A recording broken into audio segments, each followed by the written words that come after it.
What's crackalackin'? It's your boy Broshmo, just in case you did not know so. And we're back again for another season preview. We're going to take a look at the Washington Redskins. We're going to examine the roster. We're going to take a look at the schedule. I'm going to give you my projected starters, and then I'm going to finally give you a prediction. Keep in mind, this is all my opinion, and opinions are always subject to change when more information becomes available. So let me know your opinion in the comment section below, and let's have some good civil discourse. Sorry, I'm choking on my words. But go ahead, become a bro and subscribe. Leave a thumbs, there we go, up if you enjoy the content. Really helps the video out a ton. Go ahead and share it. Let's get the channel to 1 trillion, a hot 1 trillion subscribers. So questions aplenty, right? Questions aplenty. Riverboat Ron, he's in DC now. Haskins, technically not his guy. It's not the guy he brought in. So this might be a make or break season for Haskins. Like, if this team does poorly, they could be drafting another quarterback. So let's see if we can maybe figure out if that might be the case. So let's go ahead. Let's take a gander at the roster. Let me do this real quick. There we go. And Dwayne Haskins. What does Dwayne Haskins do well? Well, typically, at least coming out of Ohio State, he was really good in a clean pocket. Problem last year, he didn't really have too much of a clean pocket. So the offensive line wasn't exactly upgraded. It actually pretty much wasn't upgraded from last season. Yes, they bring in Cornelius Lucas, but he played actually almost exclusively on the right side of the offensive line. I initially thought they brought him in maybe to replace Morgan Moses, who also had a pretty down year last year. And I was maybe thinking they might try to trade down and then just grab one of the tackles. It didn't happen that way. So, I mean, for all intents and purposes, I don't know who else they would start there, because Sadiq Charles, he's not there yet. So it looks like it'll probably be Lucas at left tackle. So that does leave me a little queasy. But they're pretty decent on the inside with Sheriff and Rollier. Wes Schweitzer, right? Schweitzer. I don't know. I'm not German. I'm sorry. If you're not new to the channel, then you know I have trouble pronouncing names. But over the course of 3 years, his production, granted last year was actually probably his worst year of his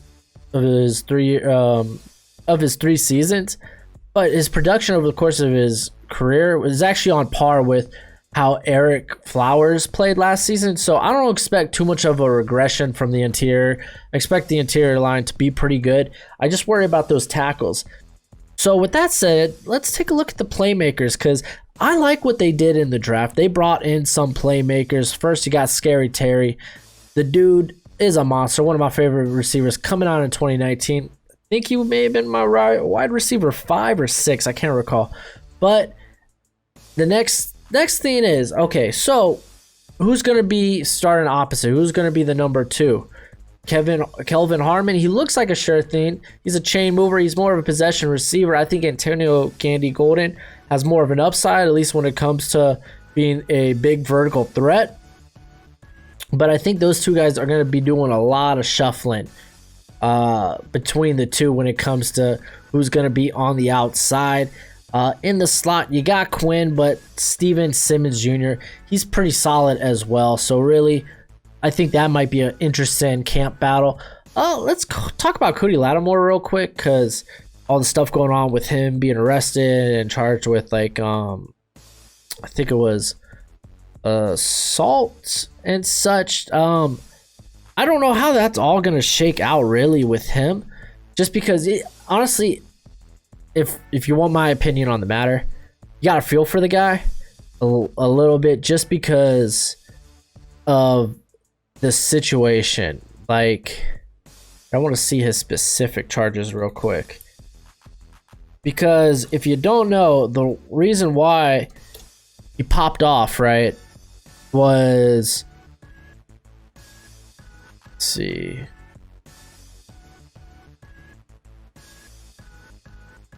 because he thought, or he was told that his son was keep this PG, was assaulted, his 4-year-old son, by one of the people at the party. Being a father myself, if someone were to do that to my daughter, I can get that frame of mind. I could get that rage. That, like, I understand that. I can relate to that, you know. So, I mean, it's right now. It's ongoing investigation. He's got 5 charges currently against him. Multiple felonies after the incident.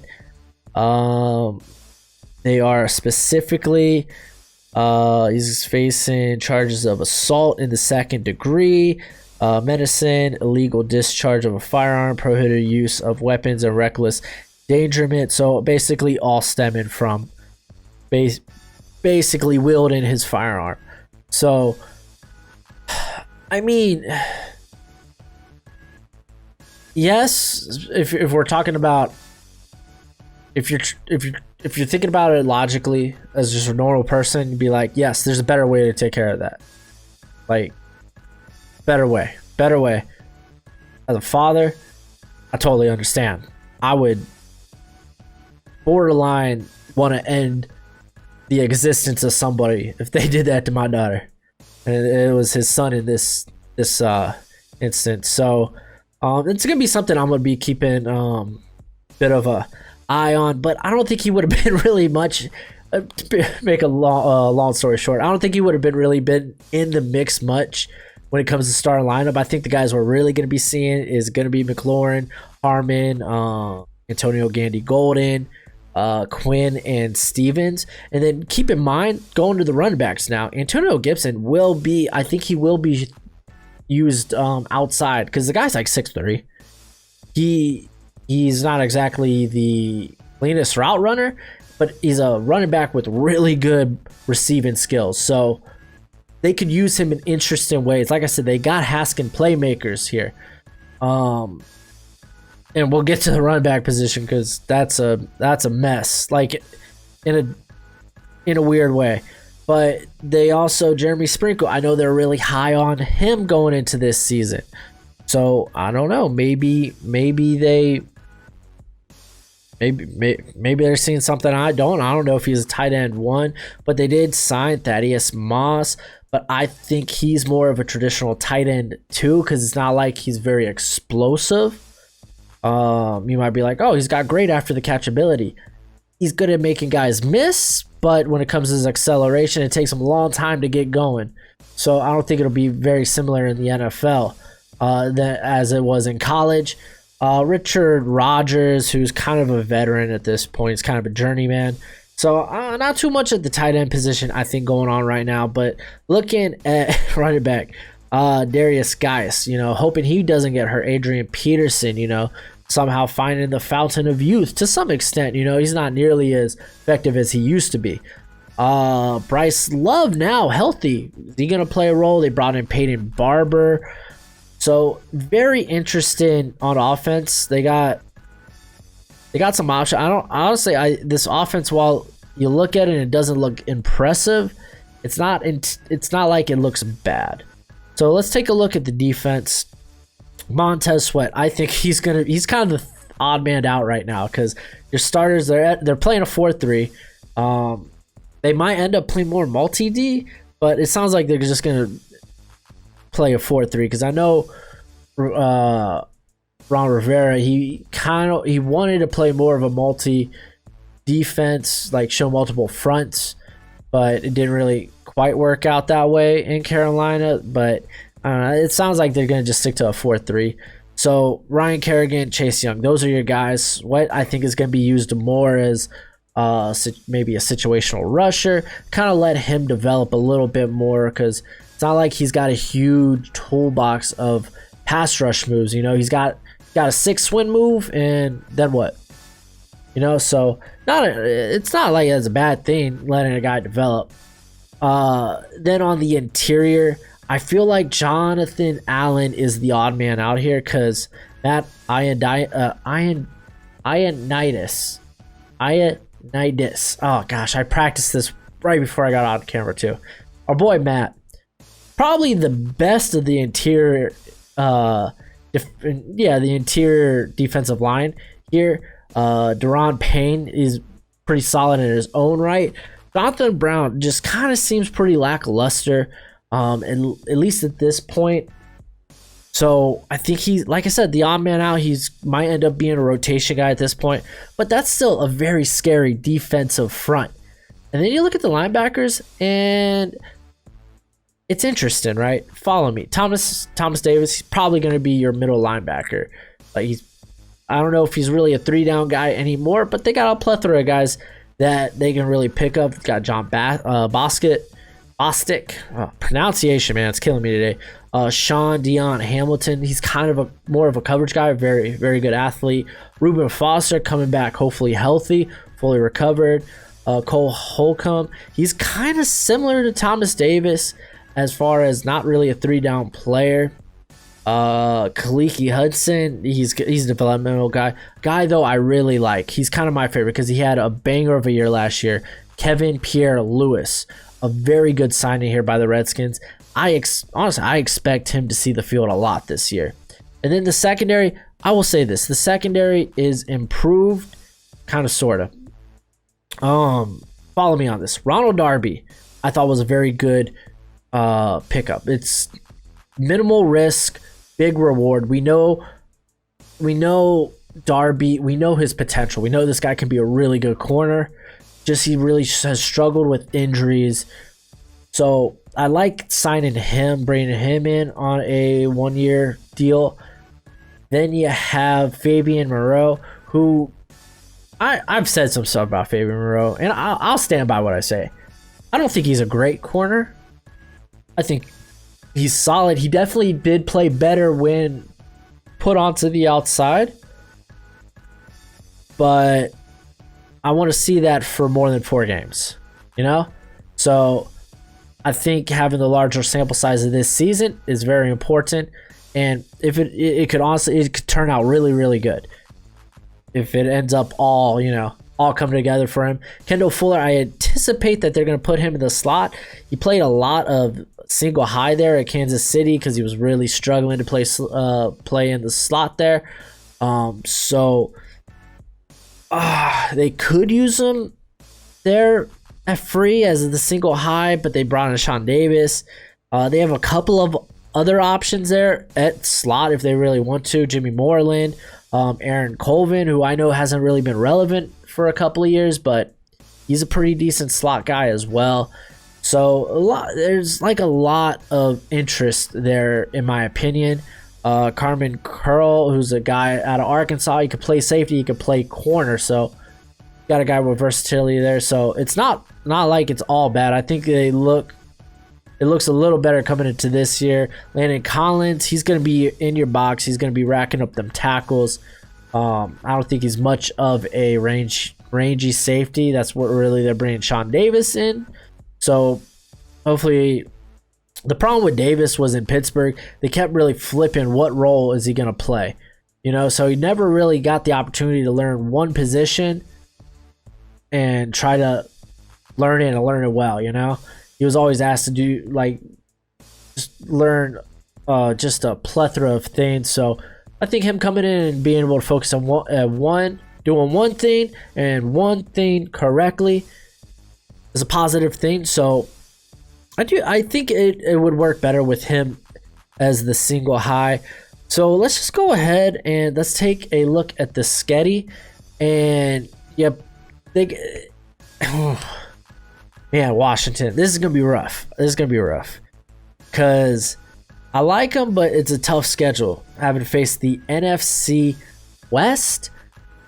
All those teams are pretty darn good in the NFC West. You're a team kind of in the middle of a rebuild still. And then on top of that, they get the luxury of having to face the AFC North. And all the teams, even the Bengals are coming up. Don't sleep on the Bengals. Are pretty darn good. You have this Ben Roethlisberger return with the Steelers. You got Baltimore. You have a Browns team that's looking for redemption from last year. So it's going to be interesting. The other 2 games they have here is Carolina and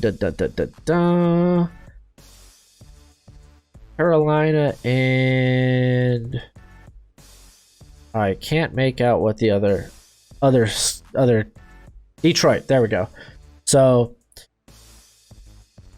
it's hear me out. I still think this team is kind of in the process of rebuilding. This is going to be it's a tough schedule. It's going to be tough to get a lot of wins this season. Let's go ahead, look at the starters, then I'll give you the news on their record. So for starters, I got this real quick. Of course, I got your Dwayne Haskins. They're going to find out if Dwayne Haskins is their man or isn't this season. Darius Geis, I think for all intents and purposes, they're going to give him an opportunity to be the starter. He's looked good when given the chance, but can he stay healthy? So I'm going to just peg him as a star there. Scary Terry himself, he's going to be wide receiver 1, wide receiver 2. I think it's going to be you're going to see a bit of Kelvin Harmon, a bit of Antonio Gandy Golden. So I just kind of gave Golden the notch here.